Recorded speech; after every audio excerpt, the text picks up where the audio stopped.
Saudara, sore hari ini saya akan membahas tentang Yesus Juru Selamat.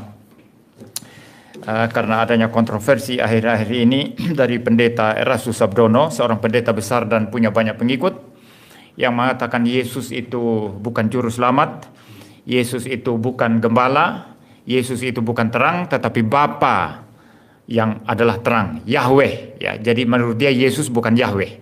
Bahkan dulu, zaman dulu, dia khotbah Yesus itu adalah Logos. Ya, Logos katanya. Tetapi sekarang dia sangkal itu, dia mengatakan Yesus bukan Logos. Ya, Yesus bukan Sang Firman. Ya, jadi dia mengatakan Yesus itu bukan gembala, Yesus itu bukan Juru Selamat, Yesus itu bukan terang. Yang adalah gembala, terang, Juru Selamat itu adalah Yahweh sendiri.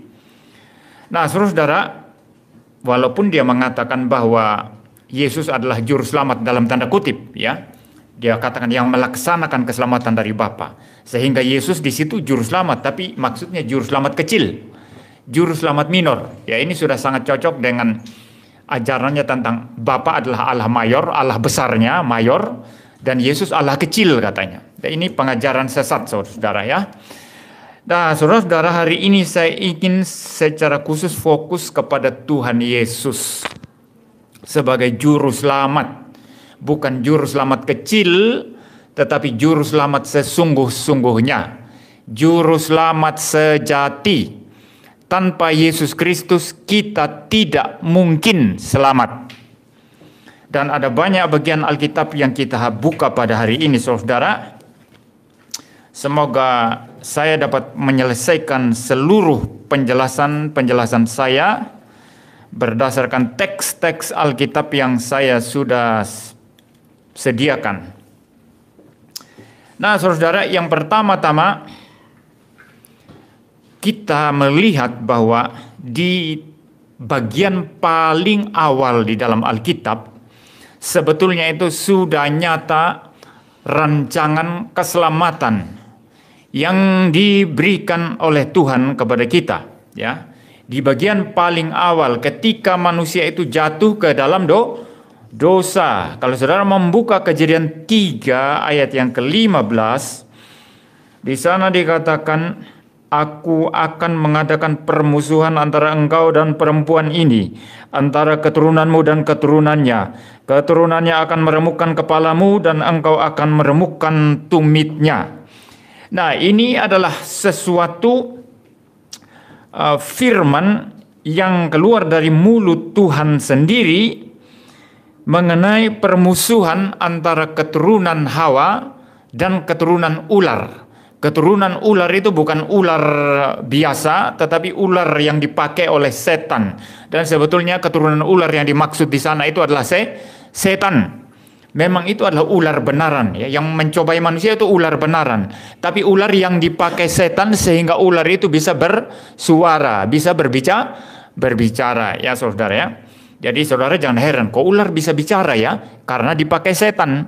Kalau setan pakai anjing, anjing bisa bicara. Tapi bukan anjing yang bicara, setan di dalam anjing yang bicara. Sama juga Tuhan bisa pakai hewan bicara. Saudara masih ingat keledai Bileam? Ya. Dihalang-halangi oleh malaikat Tuhan. Lalu kemudian Bileam mencambuk, itu nabi palsu itu Bileam, ya. Ya, nabi palsu yang suka disuap itu. Nah, saudara, Bileam mencambuk, tapi keledai itu tidak jalan, saudara, karena ada malaikat Tuhan yang menghalangi dia. Akhirnya Tuhan membuat keledai itu bicara kepada Bileam. Nah, Tuhan bisa membuat keledai bicara. Nah, setan di sini dalam pengertian tertentu karena dia mempunyai kuasa yang diberikan oleh Tuhan kepada dia, maka dia bisa membuat binatang bicara. Maka ular bisa bicara, saudara. Nah, setelah manusia jatuh ke dalam dosa karena dibujuk oleh ular yang dipakai setan, maka kemudian saudara, di sana Tuhan mengadakan satu permusuhan, dikatakan di sana, antara ular dan perempuan, yaitu Hawa, ya. Antara keturunan ular itu dan keturunan Hawa. Keturunan Hawa akan meremukkan kepala ular, meremukkan kepalamu katanya. Dan engkau, ular itu akan meremukkan tumitnya. Ini menarik sekali, saudara. Ini menarik sekali. Coba saudara perhatikan baik-baik, ya. Yang pertama-tama di sana tidak dikatakan keturunan-keturunanmu. Ya, jadi hanya satu keturunan ya. Keturunanmu tunggal loh di sana ya. Kalau saya membaca dari versi King James, saudara, dikatakan di sana, and I will put enmity between you and the woman, and between your seed and her seed.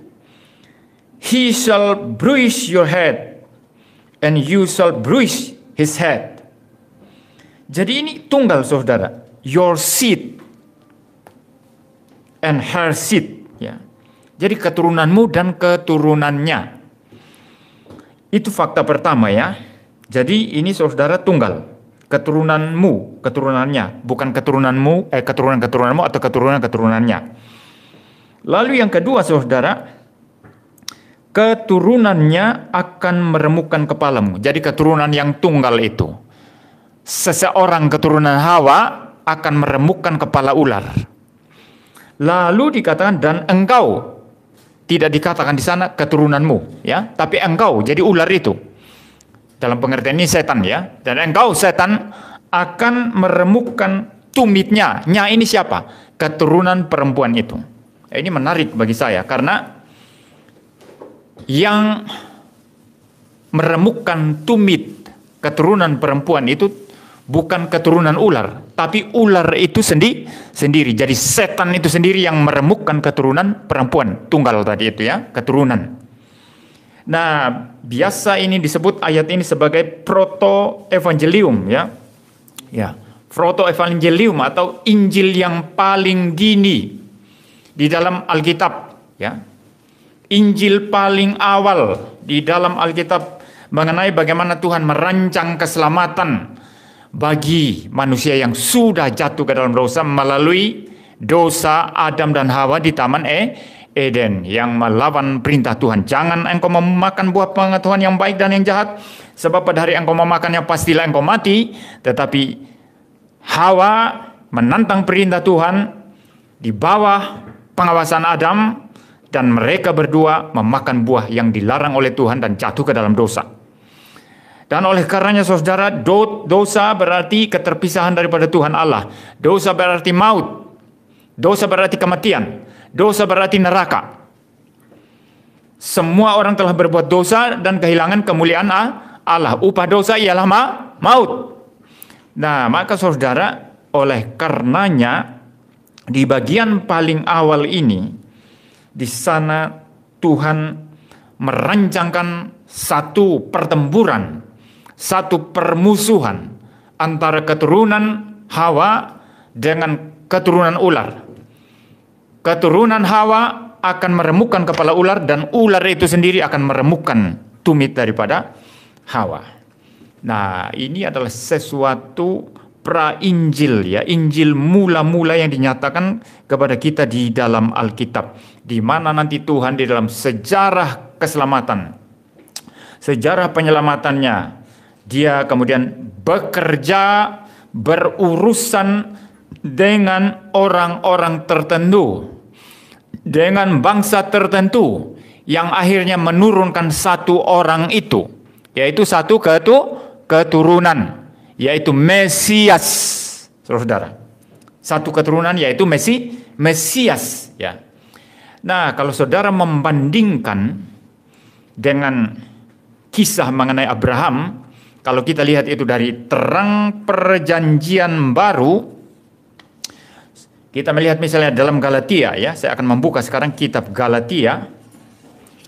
Kitab Galatia pasal 3 ayatnya yang ke-16. Galatia pasal 3 ayatnya yang ke-16.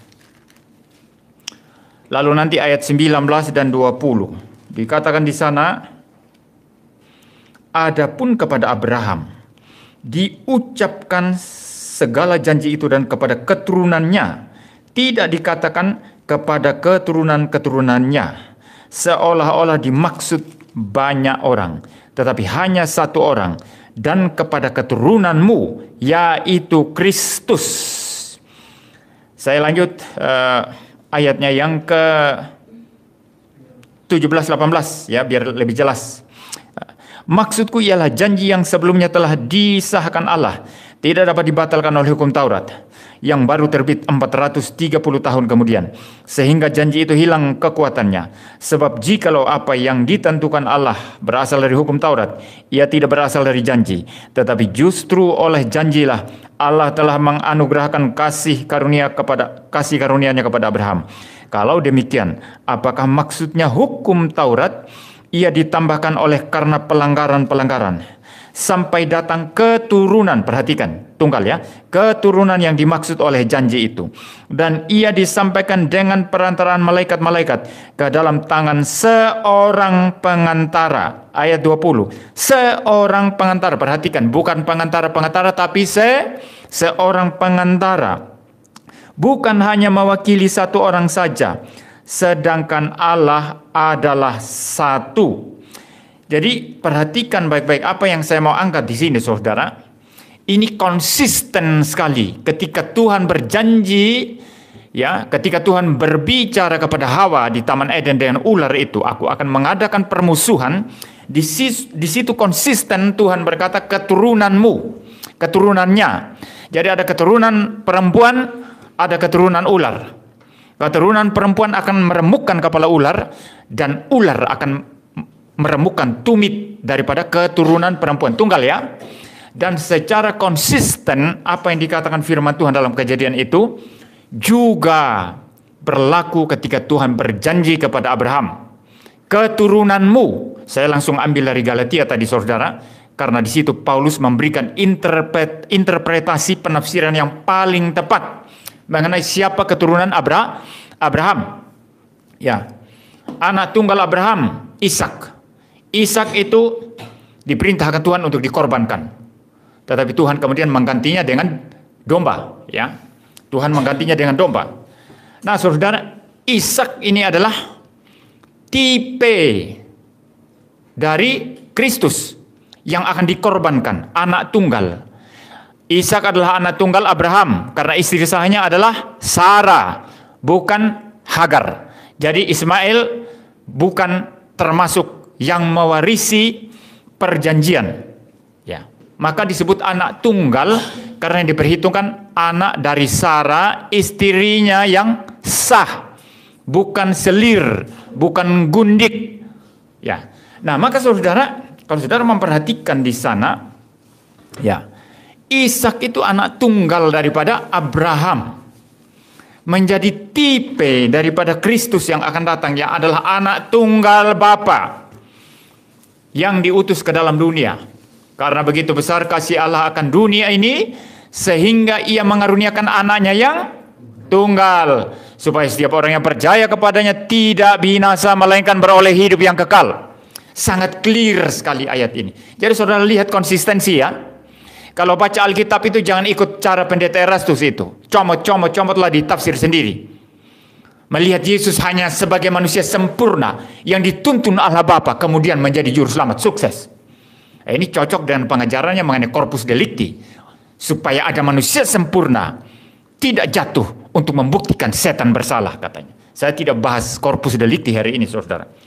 Jadi saya ajak saudara untuk melihat konsistensi ini ya. Jadi keturunannya, keturunan Hawa pada Abraham lagi, menurut tafsiran yang sangat teliti dan sangat presisi dari Paulus, keturunan Abraham satu orang saja. Lalu Paulus di sini dalam kitab Galatia tadi langsung secara eksplisit menunjuk kepada Yesus Kristus ya. Kalau saya membaca ulang tadi saudara ya, di dalam ayatnya yang ke 19 ya. Galatia pasal 3, Galatia pasal 3 ayatnya yang ke 16 ya. Bukan 19, 16. Adapun kepada Abraham diucapkan segala janji itu, dan kepada keturunannya, tidak dikatakan kepada keturunan-keturunannya, seolah-olah dimaksud banyak orang, tetapi hanya satu orang, dan kepada keturunanmu, yaitu Kristus. Jadi konsisten. Tuhan berfirman di Taman Eden, keturunannya, keturunan perempuan. Kepada Abraham juga, keturunan yang sah itu satu orang saja. Dan itu sebetulnya merujuk kepada Mesias yang dijanjikan, merujuk kepada Kristus, ya saudara. Ini menjadi jelas dalam kitab Galatia. Nah, mengenai keturunan yang satu orang ini saja, bukan keturunan-keturunan, mari kita perjelas sekarang. Mari kita menuju kepada kitab Yesaya sekarang. Kitab Yesaya 7 ayat yang ke-14. Ini ayat terkenal saudara ya. Yesaya 7 ayat yang ke-14. Sebab itu Tuhan sendirilah yang akan memberikan kepadamu suatu pertanda. Sesungguhnya seorang perempuan muda mengandung dan akan melahirkan seorang anak laki-laki. Dan ia akan menamakan dia Immanuel. Perhatikan baik-baik. Seorang anak laki-laki, bukan anak-anak laki-laki. Seolah-olah anak-anak laki-laki banyak atau lebih dari satu. Tetapi perhatikan lagi di sana. Seorang anak laki-laki. Therefore the Lord himself will give you a sign. Behold, the virgin shall conceive and bear a son, and shall call his name Immanuel. Jelas sekali, a son, ya. Bear a son. Satu orang saja. Nah, siapa ini anak yang dimaksud ini? Yang akan disebut Immanuel. Menjadi jelas kalau kita membaca sekarang Injil Matius. Mari kita membuka Injil Matius sekarang. Membaca Alkitab itu seperti itu saudara. Lihat keseimbangan secara keseluruhan. Tidak bisa comot ayat-ayat lalu tafsir semau sendiri. Disetir oleh presaposisi yang kita buat sendiri di kepala kita. Kalau saudara sudah mempresaposisikan atau menjadikan asumsi mendasar bahwa Yesus itu hanyalah manusia yang dihuni oleh Allah, dihuni oleh firman Allah, maka apapun yang saudara baca di dalam Alkitab, tafsirannya nanti akan disetir oleh presaposisi itu. Dan ini sangat-sangat berbahaya. Tapi kita harus melihat keseimbangan keseluruhan Alkitab. Tadi dibacakan dari kitab Ibrani. Di sana nanti saya akan mengupas satu persatu bahwa dalam kitab Ibrani dia seimbang. Melihat Yesus adalah Allah, melihat Yesus adalah manusia pengantara bagi kita. Melihat Yesus adalah Allah sejati sang firman yang tahtanya adalah tahta Allah, tetapi juga sekaligus melihat dia adalah manusia yang dikorbankan untuk kita. Begitu cara membaca Alkitab saudara. Mari kita perjelas sekarang Yesaya 7 ayat yang ke-14. Saya akan membaca Matius pasal pertama ayat 21 sampai 23. Ya. Tetapi mungkin saya akan membaca dari ayatnya yang ke-18. Kelahiran Yesus Kristus adalah seperti berikut. Pada waktu Maria ibunya bertunangan dengan Yusuf, ternyata ia mengandung dari Roh Kudus sebelum mereka hidup sebagai suami istri. Karena Yusuf suaminya seorang yang tulus hati dan tidak mau mencemarkan nama istrinya di muka umum. Ia bermaksud menceraikannya dengan diam-diam. Tetapi ketika ia mempertimbangkan maksud itu, malaikat Tuhan nampak kepadanya dalam mimpi dan berkata, Yusuf anak Daud, janganlah engkau takut mengambil Maria sebagai istrimu, sebab anak yang di dalam kandungannya adalah dari Roh Kudus.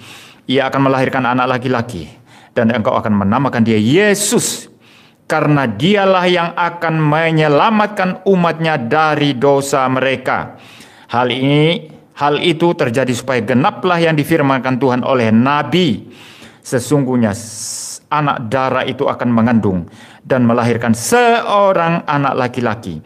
Dan mereka akan menamakan dia Immanuel, yang berarti Allah menyertai kita. Kita fokus sekarang pada dua hal. Pertama, kalau saudara melihat ayat 23, secara persis Matius di sini menulis inilah penggenapan apa yang ditulis oleh kitab Yesaya, bahwa seorang anak darah akan mengandung. Demikianlah Matius di sini menulis itu sudah digenapi dengan adanya anak darah, anak perawan Maria yang mengandung oleh Roh Kudus, mengandung bayi Yesus. Dan Yesus itulah yang disebut Immanuel. Itu fakta pertama. Jadi dia berbicara di sini sebagai satu penggenapan nubuatan kitab Yesaya. Kedua, saudara, kita fokus ayat 21. ia akan melahirkan seorang anak laki-laki, dan engkau akan menamai dia Yesus. Yesus itu berarti Yehova keselamatanku, atau Yehova juru selamatku, atau Yehova penyelamatku. Itu arti daripada kata Yesus.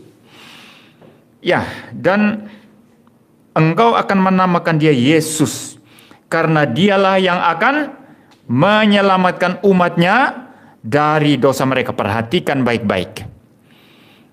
Keturunan yang satu ini tadi, yang dinubuatkan dalam Taman Eden ketika manusia sudah jatuh dalam dosa, dinubuatkan melalui Abraham, dinubuatkan melalui nubuatan Nabi Yesaya, yang kemudian dikonfirmasi oleh Injil Matius bahwa dialah Yesus yang lahir dari perawan Maria.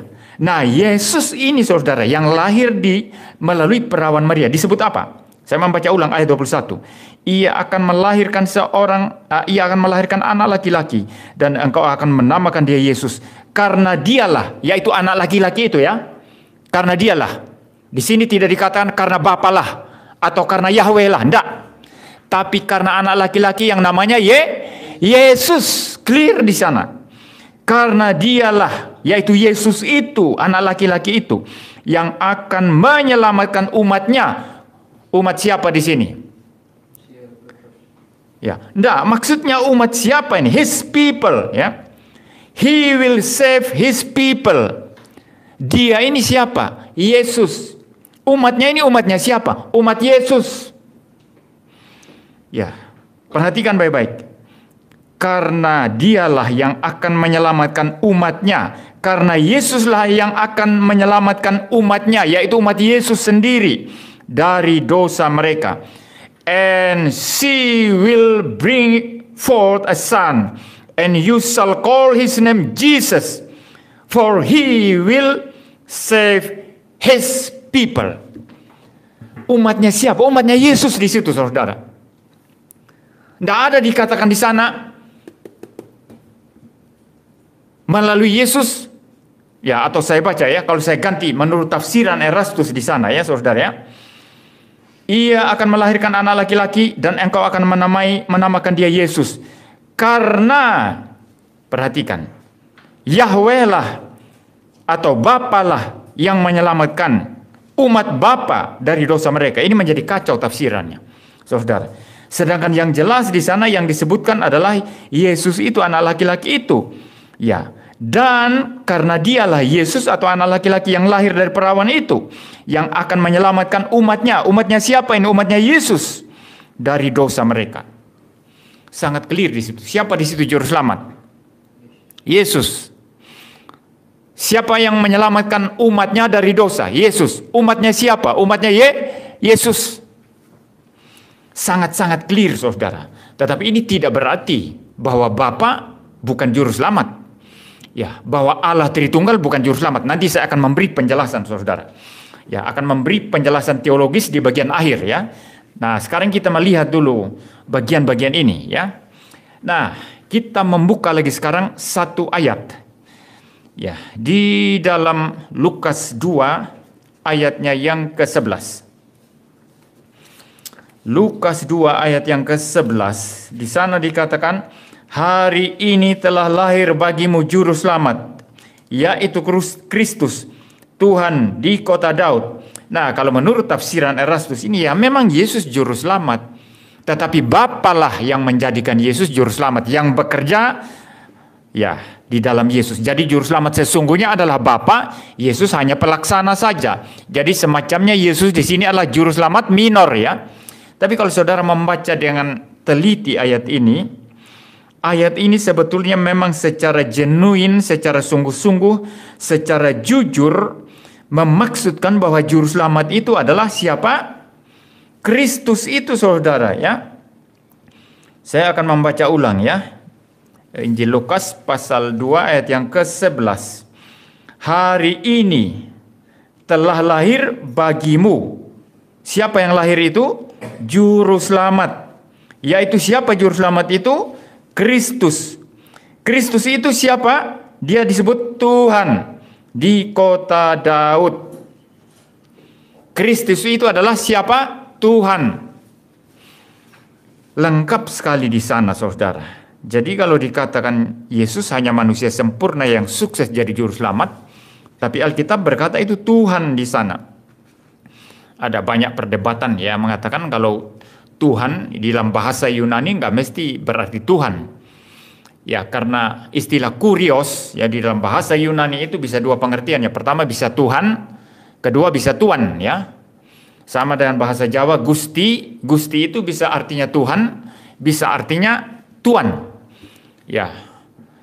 Kalau di bahasa asli suku saya Sumba, Miri, istilah Miri itu bisa Tuhan, juga bisa Tuan. Maka raja-raja zaman dulu itu dipanggil oleh budak-budak atau hamba-hambanya itu dipanggil Miri. Tapi Miri juga bisa Tuhan, maka kita sebut Tuhan Yesus. Miri Yehu. Miri Yehu itu Tuhan Yesus. Mirip dalam bahasa Jawa Gusti Yesus. Tapi orang-orang pangeran atau raja-raja dipanggil Gusti juga kan. Kanjeng Gusti Pangeran atau apalah begitu ya. Nah, maka saudara, mereka berkata Yesus di sana disebut Tuhan, dan mesti dia adalah Tuhan, tapi Tuan. Tapi ini ngawur saudara. Mengapa ngawur? Karena kita harus melihat itu riwayat istilah kurios ini dari Perjanjian Lama. Ya. Istilah kurios saudara dari Perjanjian Lama itu diterjemahkan dari dua kata. Pertama Adonai. Kalau Adonai itu artinya Tuhan.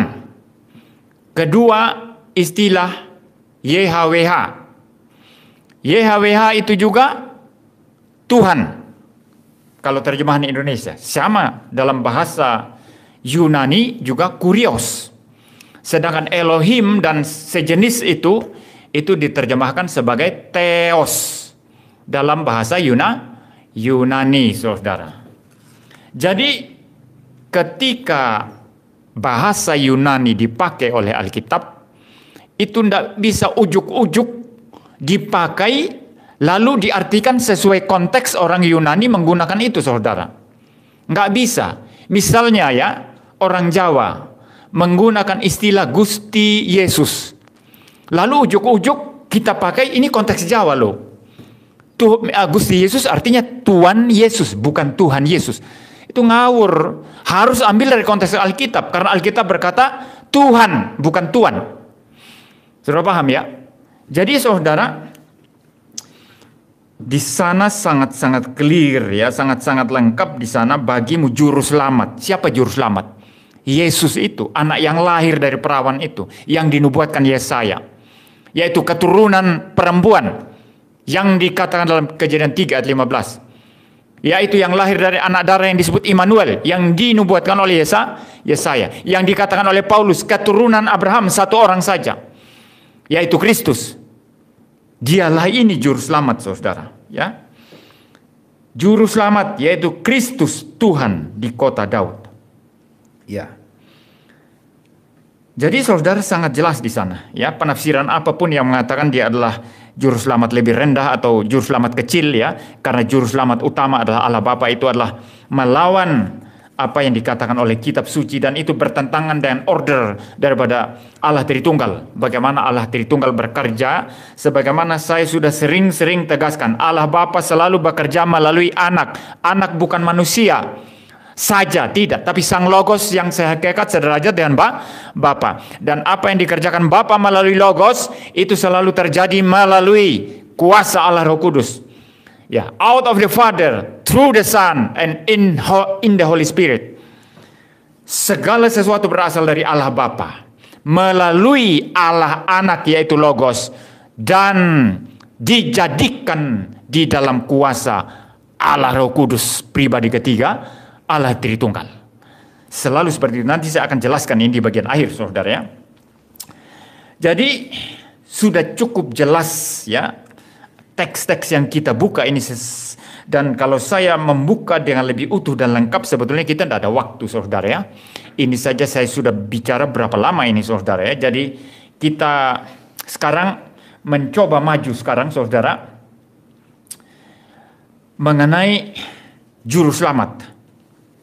Ya, secara pengertian teologis atau dari aspek dogmatika. Setelah saya menjelaskan tadi bahwa ayat-ayat yang saya atau teks-teks Alkitab yang saya kutip ini sangat-sangat clear itu merujuk kepada Sang Anak yaitu Yesus yang akan lahir dari perawan, yang adalah juru selamat, tidak bisa dibantah. Mari kita melihat sekarang aspek teologisnya. Secara general saudara, in general, yang disebut juru selamat itu adalah YHWH, Yehovah. Dialah juru selamat. Nah, kalau kita bicara Yehovah, kita tidak bisa berkata hanya Bapa yang Yehovah, itu salah. Atau kita berkata hanya anak yang Yehovah, Bapa tidak, Roh Kudus tidak, itu salah. Atau kita berkata Roh Kudus adalah Yehovah, sedangkan Bapa bukan, anak bukan, itu salah. Siapa Yehovah?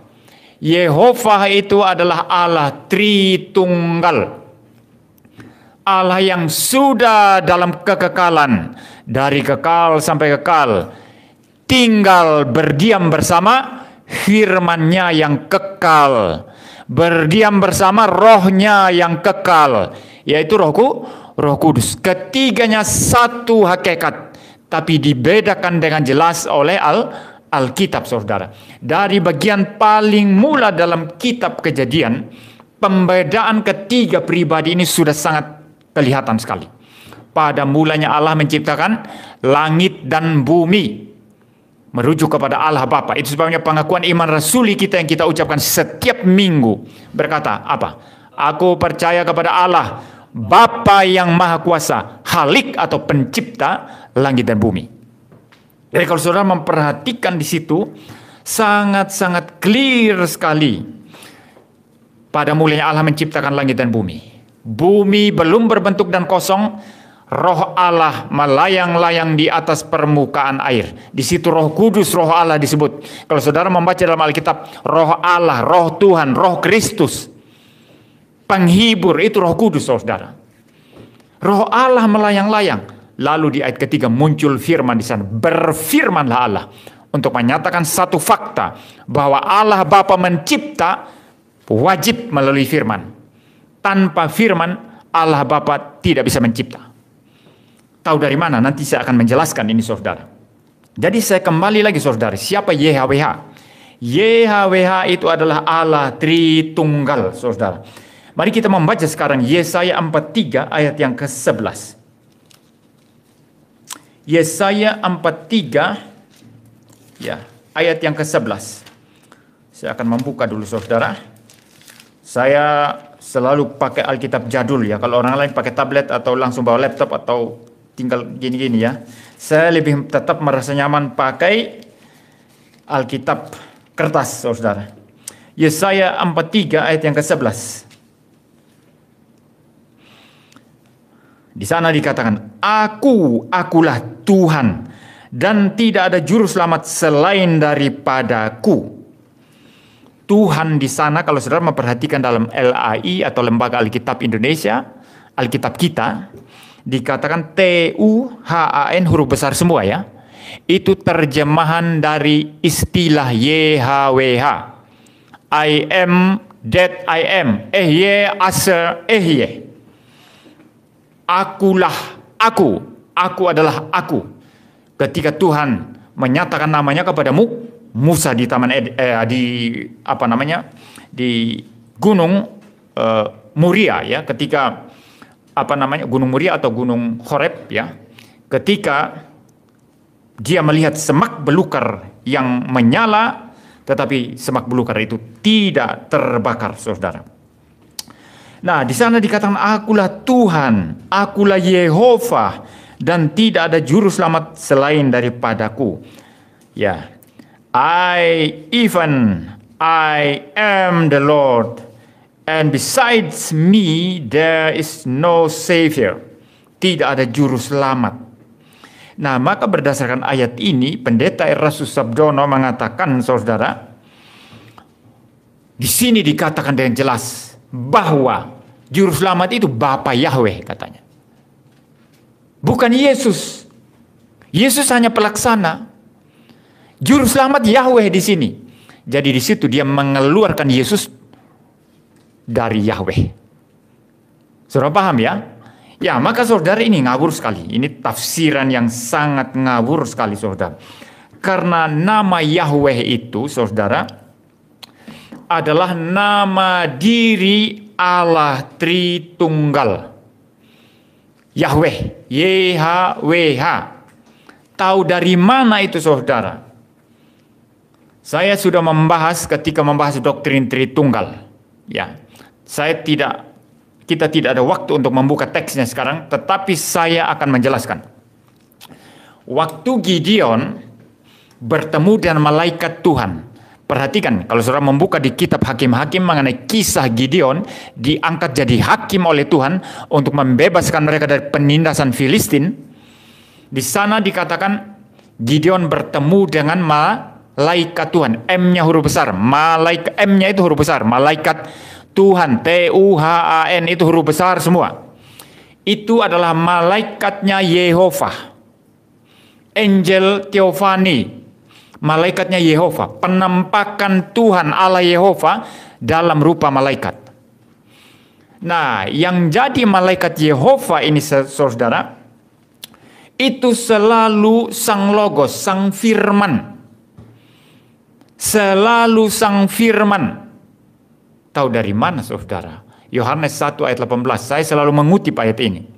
Tidak ada seorang pun pernah melihat Allah, tetapi anak Allah yang duduk di pangkuan Bapa, dialah yang menyatakannya. Berarti anak tunggal Allah ini siapa? Logos. Kalau begitu yang menampakkan diri kepada manusia perjanjian lama siapa? Logos. Dialah Angel Theophany, dialah malaikat YHWH, malaikat TUHAN huruf besar semua, tetapi M-nya itu huruf besar. Ini malaikat spesial, malaikat khusus, penampakan Tuhan sendiri. Dan kalau Tuhan menampakkan diri selalu melalui sang anak. Ingat Yohanes 1 ayat 18. Saudara paham ya? Nah, saudara, ketika malaikat Tuhan itu bertemu dengan Gideon, lalu berbincang-bincang. Kemudian kalau saudara membaca seterusnya, istilah malaikat dihapus. Langsung Tuhan. Jadi malaikat Tuhan yang berbicara dengan Gideon tadi tidak disebut malaikat lagi. Tuhan langsung. Berarti malaikat Tuhan itu adalah Tuhan sendiri. Malaikatnya Yahweh itu adalah Yahweh sendiri. Dan malaikatnya Yahweh yang menampakkan diri ini siapa? Anak tunggal Allah yang duduk di pangkuan Bapa. Banyak orang Kristen terlalu bodoh belajar teologi sehingga doktrin yang penting, kristologi penting ini mereka tidak paham apa-apa. Siapa yang bertemu dengan Abraham? Itu malaikatnya Kristus, malaikat Yahweh, anak tunggal Allah yang duduk di pangkuan Bapa. Karena Bapa tidak pernah menampakkan diri. Ya, kalau saudara melihat dalam kitab Kejadian ketika Tuhan menghukum Sodom dan Gomora. Saya sudah membahas ini ketika membahas Allah Tritunggal, ya. Dikatakan apa di sana? Maka Tuhan menurunkan hujan api dan belerang dari Tuhan dari atas. Saudara, ada dua istilah Tuhan di sana. Ada Tuhan yang menurunkan hujan api dan belerang, dan ada Tuhan yang di atas. Ya. Siapa yang menurunkan itu? Malaikat Yehova yang menurunkan. Dari mana? Dari Tuhan dari atas, dari Allah Bapa. Ini pekerjaan Allah Tritunggal, saudara. Jadi ketika Yesaya di sini berkata, beginilah firman Tuhan, beginilah firman Yehova, penebusmu. Saya membaca Yesaya berapa tadi ya? Maafkan saya. Yesaya 43 ayat 11 ya. Ya. Akulah Tuhan dan tidak ada juru selamat selain daripadaku.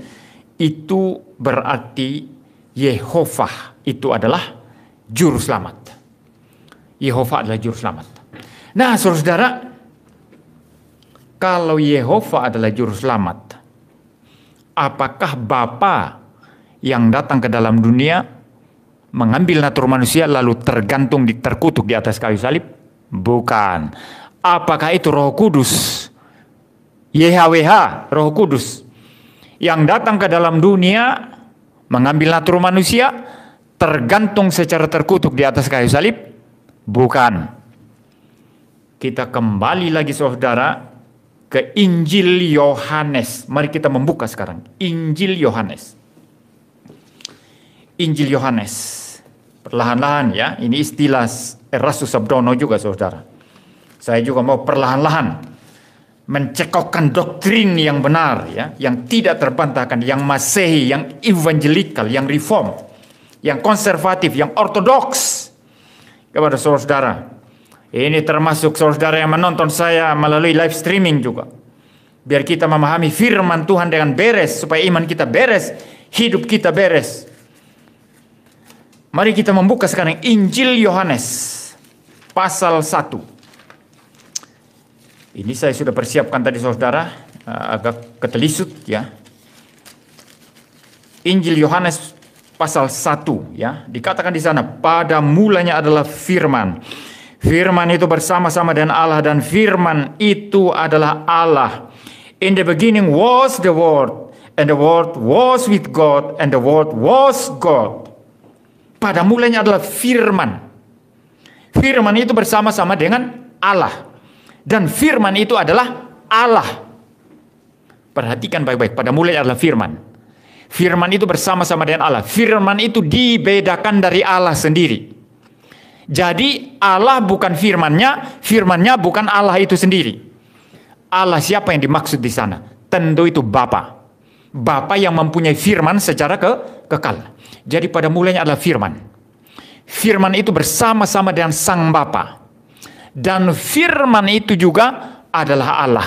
Karena hakikatnya sama dengan Bapa. Saya memberikan penjelasan filosofis sekarang. Jangan dengarkan pengajar-pengajar yang mengatakan tidak usah pakai logika, terlalu logis, terlalu doktrinal, terlalu filosofis. Ini justru membuat orang Kristen bodoh.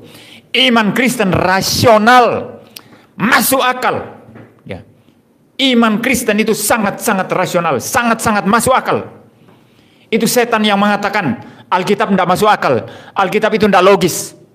Iman Kristen itu irasional. Iman Kristen itu unintelligible. Iman Kristen terlalu rasional saudara. Iman Kristen itu terlalu masuk akal. Tapi karena kebodohan manusia yang disetir oleh kuasa setan, yang menyebabkan mereka mendengar Injil tidak rasional. Allah Tritunggal kok 3 atau 1 atau 3. Padahal di dalam dunia ini contoh kesatuan keragaman ada begitu banyak, begitu rasional ya. Betul ya? Saya satu ya, betul satu ya. Saya satu kan? Tapi saya 1 dan 2 saudara. Saya ini 1 dan 2. Saya 1, iya Anda lihat 1.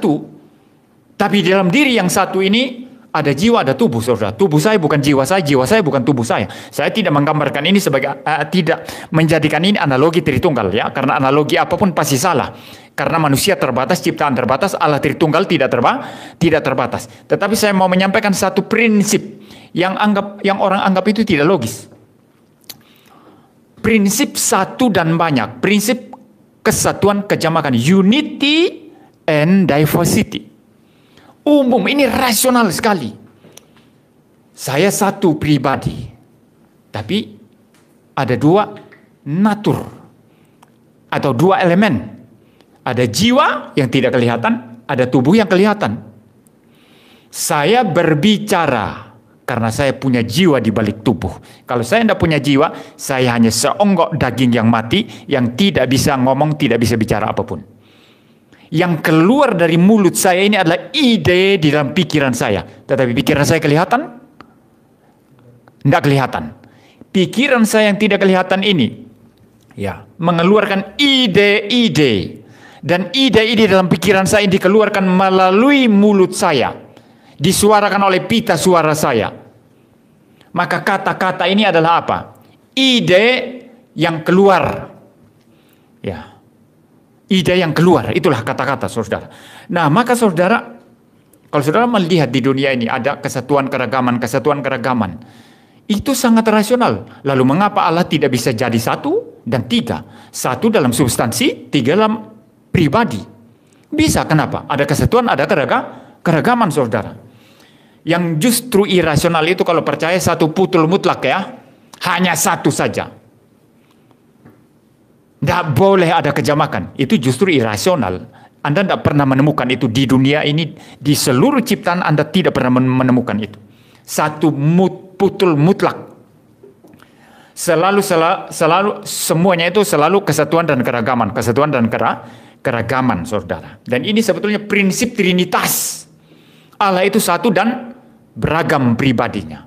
Satu substansi, tiga pribadi. Itu rasional sekali, saudara. Sangat-sangat rasional. Nah, sekarang, saudara, kita melanjutkan sekarang. Kita fokus kepada Sang Firman sekarang.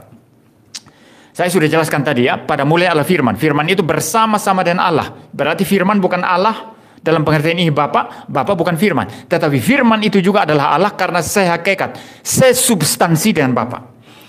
Lalu kemudian, saudara, di ayat 3 sekarang. Segala sesuatu dijadikan oleh Dia dan tanpa Dia tidak ada sesuatu pun yang telah jadi dari segala yang telah dijadikan. Saya lebih favoritkan teks terjemahan versi King James karena lebih mewakili teks aslinya. Ya, all things were made through Him, and without Him nothing was made that was made. All things were made through Him. Segala sesuatu dijadikan, diciptakan melalui Dia, melalui logos yang dibicarakan dalam ayat 1 itu tadi, melalui Sang Firman. Segala sesuatu dijadikan oleh Allah Bapa melalui Sang Firman yang ada bersama Bapa secara kekal, di mana Sang Firman itu juga adalah Allah, berarti satu substansi, satu hakikat dengan Bapa. Ya. Jadi, saudara, logos itu adalah agen tunggal Bapa ketika mencipta. Tanpa logos tidak ada penciptaan. Dan ini berlaku untuk seluruh hal. Tanpa Firman tidak ada keselamatan. Tanpa Firman Allah tidak memelihara dunia ini. Tanpa Firman Allah tidak akan melindungi jantung-jantung kita untuk tetap berdegup sehingga kita tetap hidup. Yang memelihara kita siapa? Allah Bapa melalui Firman. Jadi pemelihara siapa? Allah Bapa. Pemelihara siapa? Firman. Pemelihara siapa? Roh Kudus. Jadi secara persisnya pekerjaan Tritunggal adalah apa? Allah Bapa memelihara jantung kita tetap berdegup melalui Sang Firman. Dan di dalam kuasa Allah Roh Kudus. Siapa pemelihara kita? Tritunggal. Allah Tritunggal, saudara. Nah, saudara, ini satu prinsip penting dalam teologi ya. Jadi Bapa bekerja melalui Firman, hanya melalui Firman.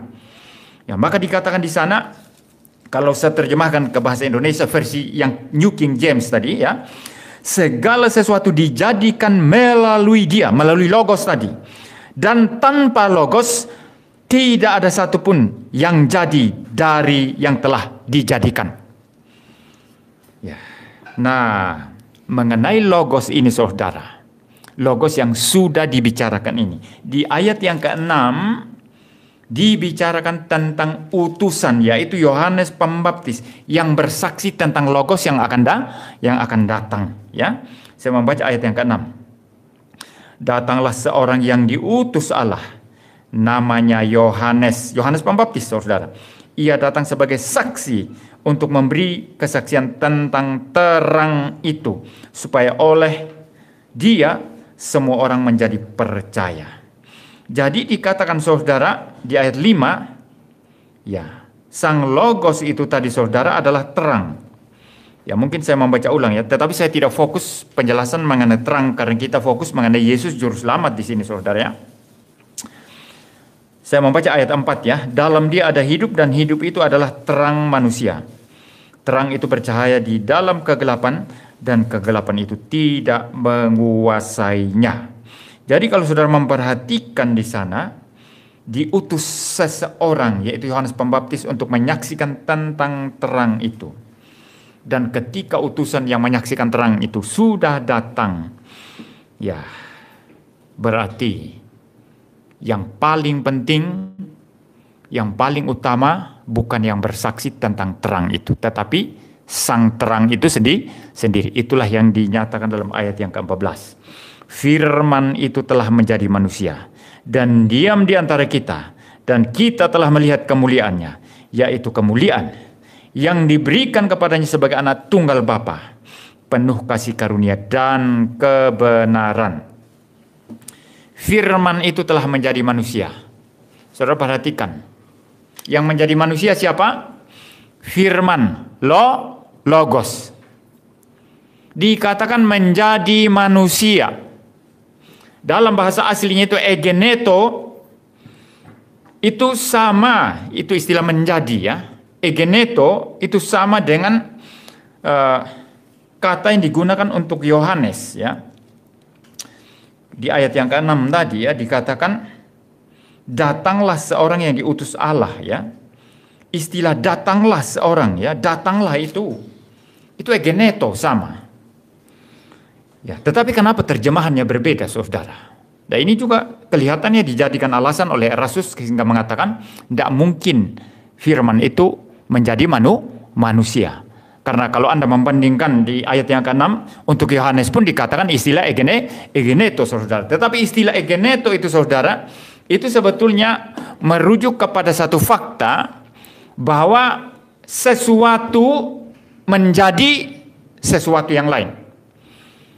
Itu bisa dalam konteks pekerjaan, bisa dalam konteks kepercayaan, bisa dalam konteks apa saja. Kalau dalam konteks Yohanes, datanglah seorang, ya. Saya mau baca ulang ayat yang ke-6 tadi ya. Dikatakan datanglah seorang yang diutus Allah. Egeneto di sana, betul. Tapi maksudnya apa itu, saudara? Tadinya Yohanes itu bukan utusan. Sekarang jadi utusan. Jadi dari bukan utusan menjadi utusan. Di sana ada menjadi enggak? Ada menjadi enggak? Oh, ada dong. Saya belum pendeta dulu, belum ditabis jadi pendeta. Berarti saya belum pendeta ya. Setelah saya ditabis jadi pendeta, saya menjadi enggak? Menjadi pendeta enggak? Ada istilah menjadi ya? Betul ya? Pulang dari sini nanti khotbah saya lama ini, saudara. Harus tahan ya. Kita harus berperang melawan roh-roh jahat ya. Harus tahan ya. Harus tahan. Dan ini ciri khas kita reform. Harus tahan mendengar firman. Saya yang sakit jantung sudah bisa bicara semangat ya. Masa saudara yang sehat-sehat masa tidak tahan duduk ya. Nah, saudara, Anda lama saya khotbah, tentu lapar. Betul ya? Lapar ya. Nah, setelah lapar makan kenyang sekali. Setelah makan kenyang menjadi apa sekarang? Menjadi kuat, menjadi kenyang dan kuat. Ada istilah menjadi di sana ya? Iya, saudara. Jadi no problem ketika egeneto diterjemahkan datanglah Yohanes ya. Ini saya coba lihat di versi New King James ya. Ayat yang ke-6. Datanglah seorang yang diutus Allah, itu LAI ya. There was a man sent from God. Ada seorang manusia atau ada seseorang dikirim dari Allah gitu ya, atau dikirim oleh Allah. There was a man sent from God. Jadi tadinya bukan utusan, tapi dia dijadikan utusan, dijadikan orang kiriman untuk menjadi pembuka jalan bagi Mesias itu, untuk menyatakan terang itu yang akan datang. Jadi ketika ayat 14 itu kemudian mengatakan firman itu telah menjadi manusia. Ya. Muncul istilah menjadi di sana. Tidak dikatakan firman itu datang ya kepada manusia ya, tidak ya. Tapi firman itu telah menjadi manusia sama egeneto, tidak masalah. Karena memang saudara ada perbedaan. Sang logos tadinya tidak mempunyai natur manusia. Setelah mengambil natur manusia, menjadi manusia dalam pengertian mengambil natur manusia, menambahkan bagi dirinya natur manusia, menjadi dong. Dia menjadi manusia. Istilah egeneto di sana, ya fine-fine saja ya. Oke-oke saja, tidak ada masalah saudara. Ya, tidak ada masalah ya. Jadi saudara, itu salah besar kalau mengatakan kenapa dalam ayat 6 ini untuk Yohanes, padahal kata yang sama egeneto, diterjemahkan datanglah seorang yang diutus Allah. Berarti ayat 14 ini sebetulnya bukan logos menjadi manusia, itu salah. Ini salah, saudara. Ya, karena egeneto bisa juga diterjemahkan sebagai menjadi di situ, saudara, ya. Versi New King James juga sama, ya. And the word became flesh and dwelt among us. Nah, berarti di sini, saudara, siapa yang menjadi manusia? Itu Logos, bukan Bapa, bukan Roh Kudus, tapi Logos. Sang Firman ini yang mengambil natur manusia. Tadinya naturnya hanya satu, pribadi Logos itu naturnya hanya satu, yaitu natur Allah. Setelah berinkarnasi, sekarang mempunyai natur manusia sepenuhnya, seutuh-utuhnya manusia. 100% manusia. Maka Yesus bisa lapar, bisa lelah, bisa letih. Di Taman Getsemani juga ada rasa takutnya seperti manusia pada umumnya. Hanya satu yang tidak ada pada Yesus, yaitu Yesus tidak pernah berbuat dosa. Yesus suci 100%, bukan hanya suci 100%, sekedar suci, tapi Yesus taat menjalankan seluruh perintah Allah yang ada dalam Taurat Musa. Tidak satu pun dibiarkan gugur. Yang dilawan oleh Tuhan Yesus ketika ada di dunia, dari ahli-ahli Taurat, orang-orang Farisi, imam-imam, orang-orang Yahudi, adalah Taurat yang diada-adakan, yang dibuat-buat oleh orang Yahudi yang merupakan interpretasi mereka atas hukum Musa. Ya. Jadi Yesus taat sepenuhnya, suci, tidak berdosa. Tetapi dalam segala sesuatu, dia sama dengan kita, saudara. Ya, maka ketika ada orang yang bertanya, apakah Yesus itu mempunyai keinginan seksual? Ya, sebagai manusia ya punya. Tapi apakah dengan keinginan seksual itu dia berdosa? Sama sekali tidak.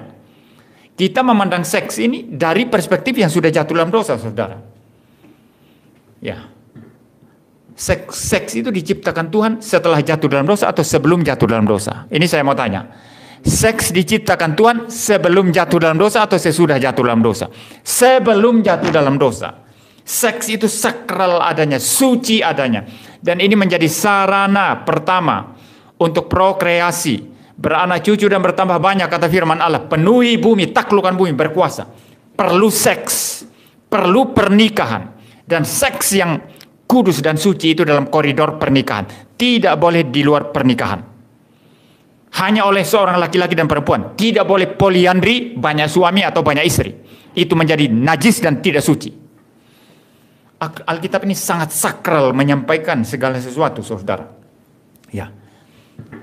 Jadi jangan bilang kepada saya, ya, karena tidak ada di Alkitab, maka hubungan seksual antara Adam dan Hawa hanya terjadi sesudah kejatuhan. Itu salah.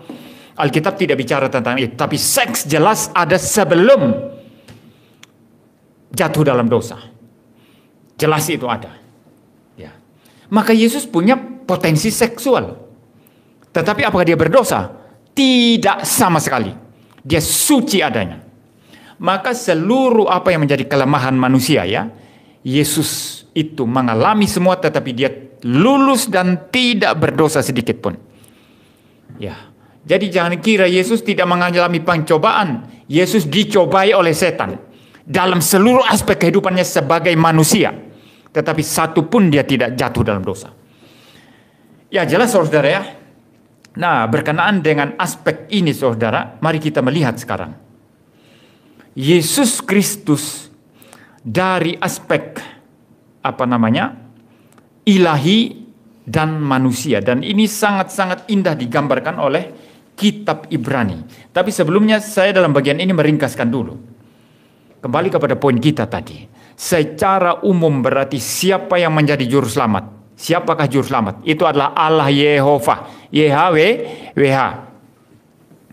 Tetapi secara khusus, siapakah juru selamat itu? Yesus Kristus. Karena seluruh pekerjaan keselamatan itu dikerjakan melalui Sang Anak. Yang mati di atas kayu salib, Sang Anak. Yang hidup taat dari lahir sampai mati, tidak berdosa sedikit pun, itu adalah Sang Anak. Maka secara umum juru selamat adalah Allah Yehova, Allah Tritunggal. Secara khusus adalah Sang Logos yang sudah datang mengambil natur manusia. Nah, mari kita lihat sekarang kalau begitu di dalam kitab Ibrani. Ya, di dalam kitab Ibrani pasal yang pertama. Ya, sebentar saudara ya. Ini tadi saya sudah persiapkan sebetulnya. Ya, Kitab Ibrani pasal yang pertama. Ya, yang secara indah sekali menyatakan kepada kita bahwa Yesus dalam karya penebusannya itu, dia adalah Allah sekaligus manusia. Sang juru selamat kita ini adalah Allah sekaligus manusia. Mari saya membaca sekarang saudara dari Ibrani pasalnya yang pertama ayatnya yang kedua ya. Maka pada zaman akhir ini ia telah berbicara kepada kita dengan perantaraan anaknya yang telah ia tetapkan sebagai yang berhak menerima segala yang ada. Oleh dia Allah telah menjadikan alam semesta. Perhatikan baik-baik. Oleh sang anak itu Allah telah menjadikan alam semesta. Ini sangat sinkron dengan Yohanes 1 ayat yang ketiga tadi. Ya, segala sesuatu dijadikan melalui dia, dan tanpa dia tidak ada satupun yang jadi dari yang telah dijadikan. Jadi Allah Bapa mencipta, menjadikan alam semesta ini melalui dia, melalui Logos, melalui sang anak itu tadi. Itu fakta pertama. Jadi kalau begitu, Yesus hanya manusia saja sebagaimana diajarkan Erastus? Bukan, Yesus adalah Logos sendiri. Di mana dalam Yohanes 1 ayat 3 dikatakan melalui Logos itulah Allah mencipta segala sesuatu. Dan secara persis sinkron dengan bagian terakhir dari ayat 2 Ibrani pasal 1 ini. Oleh dia, oleh Logos, oleh anak, Allah telah menjadikan alam semesta. Ya. Lalu kemudian kalau kita maju ke ayat yang ketiga, ia adalah cahaya kemuliaan Allah dan gambar wujud Allah dan menopang segala yang ada dengan firman-Nya yang penuh kekuasaan. Dan setelah ia selesai mengadakan penyucian dosa, ia duduk di sebelah kanan yang maha besar di tempat yang tinggi. Ayat 4, jauh lebih tinggi daripada malaikat-malaikat, sama seperti nama yang dikaruniakan kepadanya jauh lebih indah daripada nama mereka. Kalau saudara memperhatikan di sini saudara, di sini dinyatakan pekerjaan mesianik dari sang Logos atau sang anak itu tadi saudara ya. Nah, sekarang kita lanjut ya. Saya akan membaca saudara, nanti saya akan berhenti di titik-titik tertentu. Karena kepada siapakah di antara malaikat-malaikat itu? Ya, saya baca ulang ayat keempat. Jauh lebih tinggi daripada malaikat-malaikat. Sama seperti nama yang dikaruniakan kepadanya jauh lebih indah daripada nama mereka. Karena kepada siapakah di antara malaikat-malaikat itu pernah ia katakan, anakku engkau telah kuperanakan pada hari ini, dan aku akan menjadi bapanya, dan ia akan menjadi anakku. Jadi untuk para malaikat tidak pernah mereka dijadikan anak. Ya, dia dipanggil sebagai anak yang diperanakan. Ya, seperti itu. Saya lanjut dulu saudara ya. Lalu kemudian ayat yang ke-6, dan ketika ia membawa pula anaknya yang sulung ke dunia, ia berkata, perhatikan, ketika ia membawa anaknya yang sulung ke dalam dunia. Siapa yang dibawa ke dunia? Logos itu tadi yang menjadi manusia. Yohanes 1 ayat yang ke-14 ya. Dan ketika ia membawa pula anaknya yang sulung ke dunia, ia berkata. Jadi ketika Allah Bapa membawa anaknya yang sulung ke dunia, ia berkata, semua malaikat Allah harus menyembah dia. Ini malaikat Allah menyembah siapa ini saudara? Menyembah anak yang dibawa ke dunia itu saudara. Menyembah Yesus, menyembah Logos yang telah menjadi manusia. Nah, kalau Yesus itu hanya manusia sempurna saja sebagaimana diajarkan Erastus, dan manusia sempurna ini sukses jadi juru selamat, boleh tidak disembah? Yang namanya ciptaan tidak boleh disembah saudara. Kalau hanya ciptaan saja tidak boleh disembah.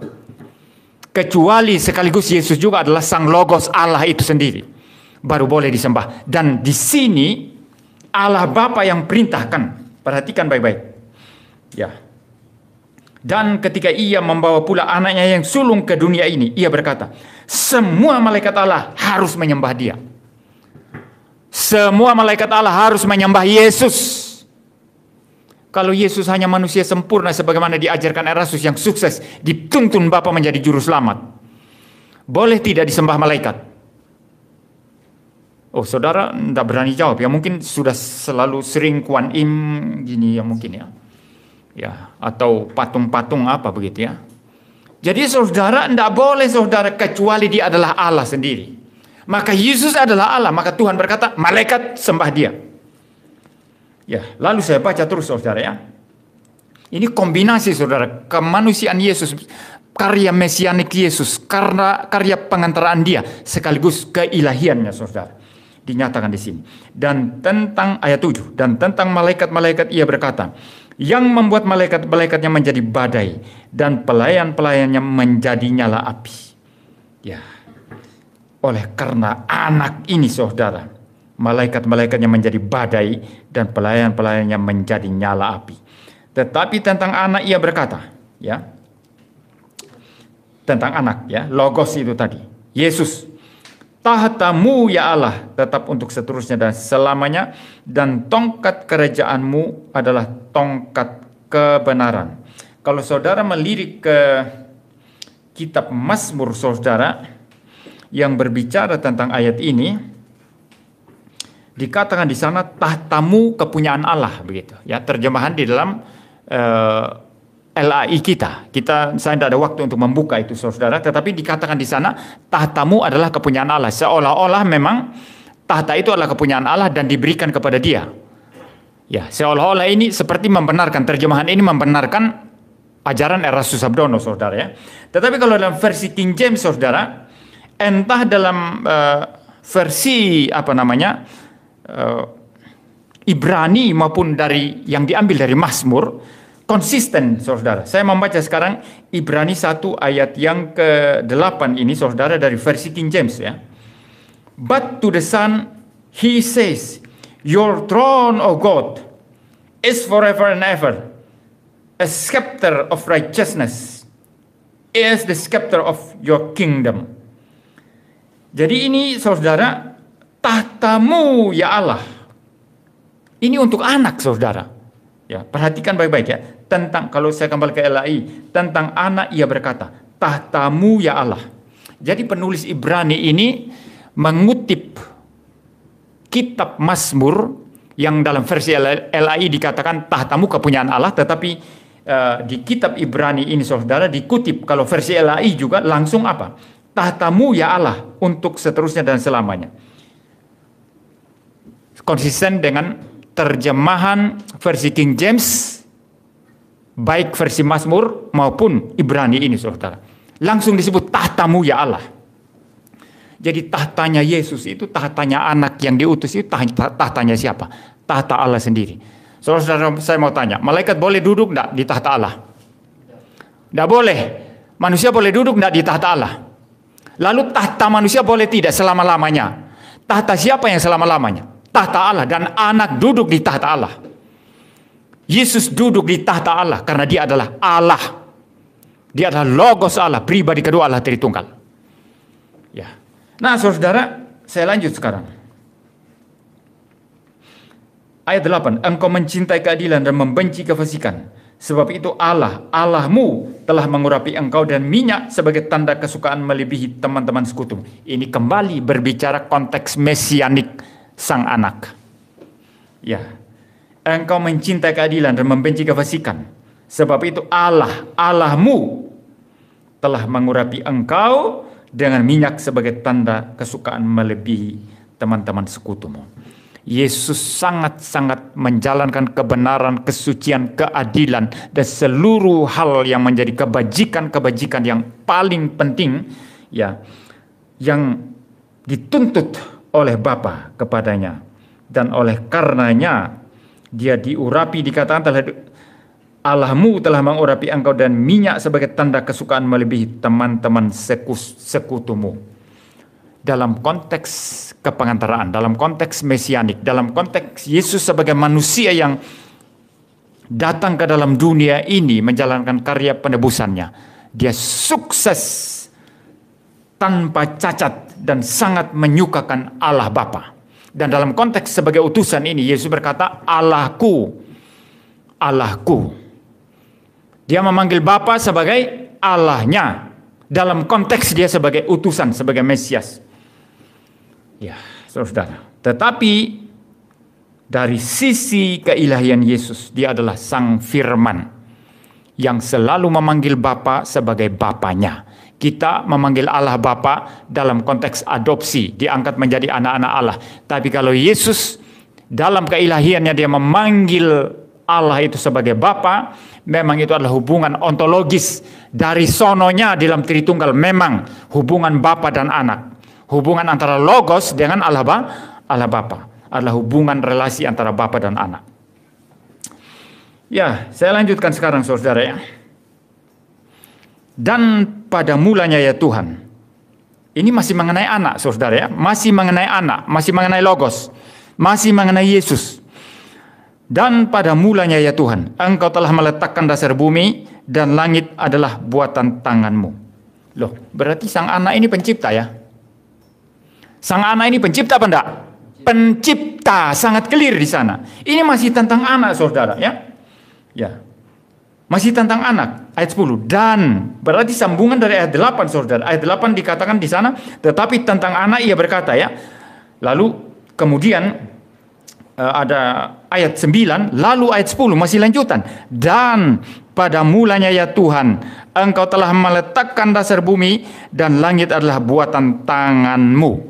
Sang anak ini juga adalah pencipta. Dia adalah Tuhan pencipta. Ya.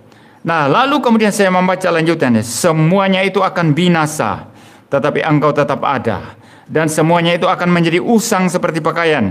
Seperti jubah akan Engkau gulungkan mereka. Dan seperti persalinan mereka akan diubah. Tetapi Engkau tetap sama dan tahun-tahunmu tidak berkesudahan.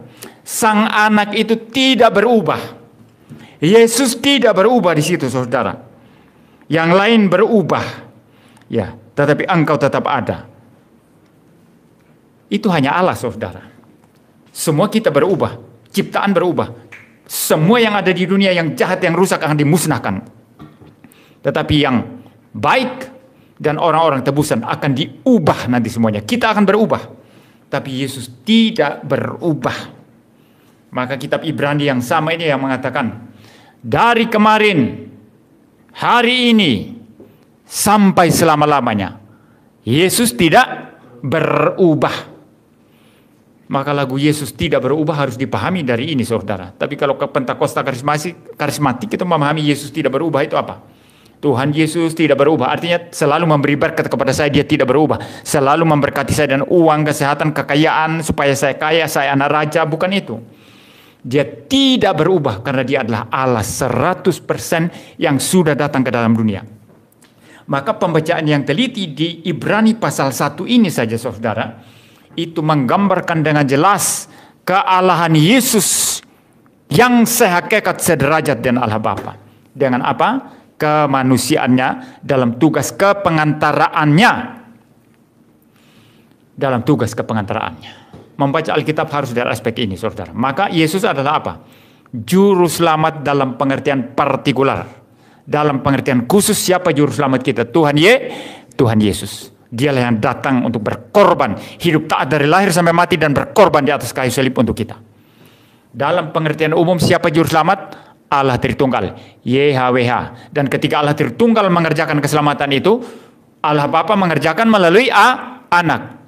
Dan nanti aplikasi keselamatan itu dikerjakan oleh siapa? Allah Roh Kudus. Roh Kudus yang mencari kita yang terhilang, bekerja dalam hati kita, memperdengarkan firman Tuhan. Dan melalui pendengaran akan firman Tuhan, timbul iman. Iman timbul dari pendengaran, dan pendengaran akan firman Kristus. Saudara, firman Kristus. Betul ya? Saya coba buka sekarang ya. Ya, dikatakan firman Kristus saudara. Mari kita membuka ya. Roma 10 ayat 17. Ya, menjadi pendeta harus paling tidak kalau tidak hafal seluruh Alkitab saudara. Tapi bagian-bagian paling penting itu harus diingat ya saudara. Roma 10 ayat 17. Ya. Roma 10 ayat yang ke-17. Saya akan membaca. Jadi iman timbul dari pendengaran, dan pendengaran oleh firman Kristus. So then faith comes by hearing, and hearing by the word of God. Ya, ini Indonesia mengatakan firman Kristus. Versi King James, the word of God, ya, firman Allah. Tapi Yesus adalah Allah. Maka pendengaran kita akan firman Kristus. Alkitab ini adalah perwujudan firman yang tertulis. Firman menjadi manusia atau firman menjadi daging, itulah Yesus Kristus. Sedangkan firman yang tertulis, itulah Alkitab. Maka ini adalah firman Kristus yang dihembuskan oleh Allah Roh Kudus kepada penulis-penulis Alkitab. Jadilah Alkitab. Maka mari kita membaca Alkitab dan bertanggung jawab di atas segalanya. Alkitab mengatakan Yesus siapa? Tuhan. Yesus siapa? YHWH. Yesus siapa? Terang. Yesus siapa? Juru selamat. Tidak kurang dari juru selamat. Kalau Bapa juru selamat, Yesus juga juru selamat. Kalau Roh Kudus juru selamat, Yesus juga juru selamat. Itu dalam pengertian umum. Tapi dalam pengertian khusus, hanya Yesus juru selamat. Karena dia yang diutus ke dalam dunia, mengambil natur manusia, dan di dalam kemanusiaannya, dia boleh taat dari lahir sampai mati, dan mati di atas kayu salib untuk kita. Maka siapa juru selamatmu, saudara? Jangan ragu-ragu, jangan takut. Tuhan Yesus Kristus. Juru selamat minor, juru selamat kecil, bukan. Jangan ikuti ajaran pendeta Erastus, itu ajaran kacau, itu ajaran sesat. Ya, Yesus adalah sungguh-sungguh juru selamat kita yang ultimat, bukan juru selamat kecil. Maka permuliakan Tuhan Yesus dalam kehidupan saudara. Tidak usah takut saudara, kalau saya Yesus terus, nanti Allah Bapa bagaimana? Nanti Roh Kudus bagaimana? Ketika kita memuliakan Yesus, kita memuliakan Allah Tritunggal. Karena ketika kita memuliakan Yesus, kita dibawa kepada Bapa. Lalu yang membuat kita memuliakan Yesus siapa? Roh Kudus, saudara. Maka Roh Kudus tidak pernah mengambil sesuatu bagi dirinya sendiri. Di dalam Trinitas selalu pekerjaan Roh Kudus adalah membawa kita kepada Kristus, dan dari Kristus dibawa kepada Bapa. Allah Tritunggal dipermuliakan. Maka kalau kita berkata Yesus Tuhanku, Yesus Juru Selamat, Yesus lagi, Roh Kudus akan bersuka cita. Bapa akan bersuka cita, dan kita semua akan bersuka cita. Mari tinggalkan ajaran sesat, saudara. Kembali kepada Alkitab. Kembali kepada Yesus yang sejati. Bukan Yesus hanya manusia saja, tapi Yesus yang adalah Allah sekaligus manusia. Kapan ada manusianya? Setelah inkarnasi. Mengambil natur manusia, sehingga naturnya ada dua, tapi pribadinya hanya satu, yaitu pribadi Logos Ilahi. Yesus memegang kendali atas segala sesuatu. Atas hidup saudara, atas dompet saudara, atas pikiran saudara, pergumulan saudara, kesehatan saudara. Saya mengalami itu saudara. Mungkin orang karismatik mengatakan, oh Muri Wali ini hanya tahu doktrin-doktrin, kritik-kritik, dia tidak mengalami mujizat Tuhan. Jadi kau kira saya tahun 2020 mau mati karena sakit jantung, sudah megap-megap begini. Ya memang saya pakai obat dokter, saya pakai ring jantung satu, tapi cuma satu. Dokter bilang pasang lagi satu, tambah lagi ring jantung. Saya bilang enggak. Ya, saya bilang enggak. Saya minum obat, sekarang sudah juga.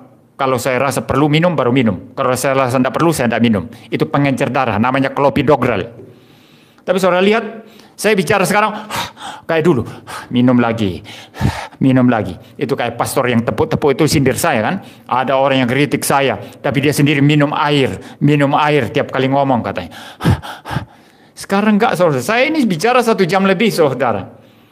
Saya masih sanggup ini bicara setengah jam lagi, tapi saudara pasti capek. Ya. Ini kuasa siapa? Yesus Kristus yang memegang jantung saya.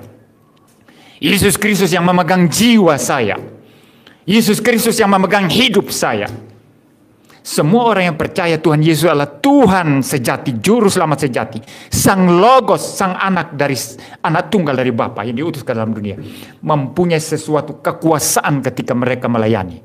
Maka saya tidak heran ketika di Belanda Abraham Kuyper mengadakan reformasi gereja. Ketika gereja reform itu liberal saudara, lalu pecah gerejanya, lalu orang-orang reform itu mau bunuh Kuyper, mau tangkap dia, mau dipukuli, lalu pemerintah menawarkan, kamu akan disertai oleh polisi, kami akan berikan polisi untuk mengawal Anda karena Anda bahaya. Kuyper bilang apa? Keselamatan ku taruh di tangan Tuhan dan Juru Selamatku Yesus Kristus. Aku tidak takut apapun. Dan dia tolak pengawalan polisi. Ini ciri hamba Tuhan sejati, saudara. Yang disertai Yesus yang sejati, yang adalah Allah yang bertahta. Dari selama-lamanya sampai selama-lamanya. Tahtamu ya Allah, selama-lamanya. Itulah tahta Yesus Kristus. Mari kita berdoa. Bapa di surga, terima kasih Tuhan untuk firman-Mu pada sore hari ini. Kami bersyukur ya Tuhan, kami memahami Alkitab. Kami dikuasai oleh firman-Mu yang sejati. Kami dihuni oleh Sang Logos. Dan oleh karenanya kami dihuni oleh Allah Tritunggal. Roh Kudus berdiam dalam diri kami. Menuntun kami. Membimbing kami dalam pemahaman-pemahaman kami. Kami tahu siapa yang kami percaya. Yaitu Yesus, Tuhan dan Juru Selamat. Tidak kurang dari Allah. Setara dengan Allah Bapa dan Allah Roh Kudus. Sang Firman, Sang Logos. Yang sudah datang ke dalam dunia mengambil natur manusia. Dan di dalam kemanusiaannya sudah taat dari lahir sampai mati untuk mengklaim hidup kekal bagi kami. Dan mati di atas kayu salib secara terkutuk. Untuk menjadi penebus bagi dosa-dosa kami. Sehingga murka Allah dialihkan daripada kami. Dan kami tidak lagi menjadi objek murka Allah. Tapi menjadi objek kesukaan Allah oleh karena Yesus Kristus yang sudah berkorban untuk kami. Terima kasih Tuhan. Puji Tuhan kami mengenal Tuhan Yesus. Tuhan Allah sejati. Allah dari Allah. Sang Logos ilahi itu. Yang mempunyai kekuasaan besar. Yang memegang kendali atas segala sesuatu. Biarlah Tuhan Yesus menyertai kami. Tuhan Yesus menyertai pikiran kami. Menyertai dompet kami. Menyertai keuangan kami. Menyertai hidup kami sehari-hari. Menyertai kesehatan kami. Menyertai pergumulan kami. Kapanpun, dimanapun. Apapun itu, kami hidup bersama Yesus yang hidup. Yang tetap sama baik kemarin, hari ini, sampai selama-lamanya. Terima kasih Tuhan. Terima kasih. Dalam nama Tuhan Yesus Kristus kami berdoa. Amin.